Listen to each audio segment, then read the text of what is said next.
Hello everybody, this is Fernando for the latest Mysteries and Oddities video. Alright, let's go ahead and let's do another entry here based on one of your newer suggestions. This one actually has to do with something that mimics an all-star, one that's been suggested in the past, not just here but for other past videos, but I've never picked it because it's too common. But in this case, when I saw this information, I realized this is almost like the sister or the cousin of this all-star. I haven't heard of this one before. Don't know if any others have as well, so that's why I love showcasing the smaller known items like this. But yes, it has to do with a cousin of sorts of the Bermuda Triangle, in this case one there in Japan or the Japanese coast, and it has all the same characteristics. Lots of missing airplanes, lots of missing vessels, strange occurrences, strange phenomenons there. So I wanted to showcase it to everyone here and then let you determine, along with some evidence pointing to it truly being just natural phenomenon rather than, let's say, unnatural, and then let you decide for yourselves. But it has to do with this. You're looking at it now. It has various names. The most common name is known as the Devil's Sea, but it's also known as the Dragon's Triangle, and yet another version of it is called the Pacific Bermuda Triangle, again mimicking the more popular one. And then finally, yet another version, like the Japanese, they call it the Sea of the Devil. So lots of names, but still all of it pointing towards the same thing of it being a location that you have to be wary of when you're crossing over it. So let's go ahead, let's talk about all the information tied to this location. So what is this Devil's Sea? Well, it happens to be a location again off the Japanese coast, or somewhere towards, I guess, the Philippines area. You're looking at it there specifically by the Pacific Ocean. If you go towards that area, it's though a little bit uncharted in the sense that there's no clear triangle, something like a shape, something that looks like this are the edge of this phenomenon or this dangerous location, and then as long as you don't cross it, then you're fine. No, in this case, it's more along the lines of like a hazy edge. Like it could incorporate the left side more, it could incorporate the right side more. It's just pretty much again based on people, ships, airplanes just encountering this and then facing dastardly results, or some cases deadly results. So to this day, there's no clear boundary associated with it, but for all intents and purposes, it is somewhere around this area. And then tales of it being, in this case, a location with horrible encounters go back such a long time. In fact, you have to go back hundreds and hundreds of years to give you an idea regarding this. There are tales in this case of old ships, in this case 1200s for example. There was a Kublai Khan that was trying to invade Japan, and so he sent many ships over, crossing that sea, that area of the sea, to try to make sure that he could fulfill his conquering quest. But by doing so, he apparently lost so many of his vessels, estimated 40,000 men as well, before he gave up along those lines. So 1200s, we're talking almost 1,000 years back. And then there were other parts involving 1800s, reports of a lady sailing a ship never to be seen again within that area. Probably the most prominent example, the most common one, at least the more in terms of recent times, happens to be this one, the Kayu Maru number 5. Back in 1952, it was sent by the Japanese government to try to investigate the mysteries surrounding this area, this Devil's Sea. But it too ended up being another example of the nefarious waters located here. Its entire crew, consisting of 31 people, ended up disappearing. In fact, the entire ship ended up disappearing outright, and to this day, no one knows exactly what occurred with that ship there. But I think I was reading also that some parts of the ship have been found in some places, and they have been traced back to the ship, but as far as like the rest of the ship, no, nothing along those lines. And it was at this point that the Japanese government stepped in and declared this area unsafe, apparently for voyaging and transporting back in the 1950s. I think you can still go around that area if you want to. You just have to be very extra careful, clearly, because of the dangerous waters associated there. But in so much notoriety has come about with this location that there are people people that have written about it, especially more recently. For example, there's a book by Charles Berlitz. It's called The Dragon's Triangle, and it was written back in 1989. And he too went into more examples, in this case of other, in this case vessels being lost during that period. He even noted one, for example, 1952 to 1954.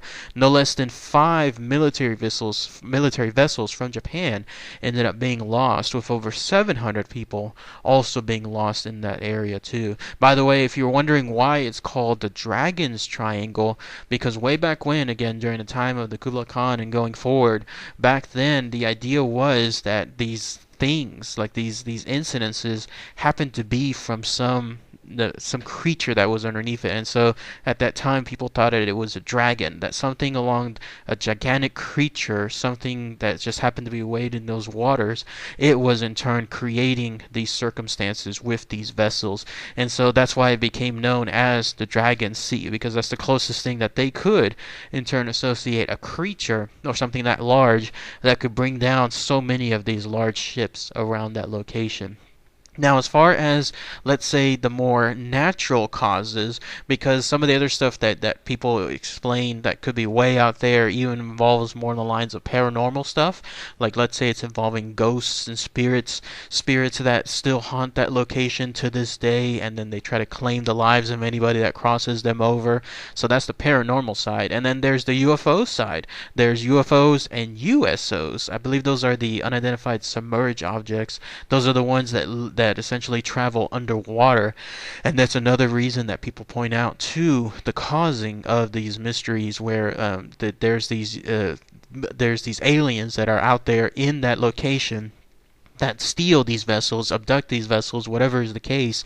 And then that's why that's the UFO side that comes into play as well. So in this case, you have the full gamut. You have the cryptids involving the large creatures like the dragons. You have the paranormal involving the ghosts and spirits that dwell within those locations, and then you have the UFO side involving those large submerged vessels that happen to be claiming these things. But there was a very interesting book that came out in 1995 by Larry Kush, and in his book titled The Bermuda Triangle Mystery Solved, he reported that there was something there that was involving more natural phenomenon. Apparently the book crossed over talking into this area there, the Devil's Sea, the Dragon's Triangle, and in it he stated that more natural occurrences are the true quote-unquote paranormal stuff happening within those examples that I mentioned earlier. For example, natural occurrences such as large volcanic activity.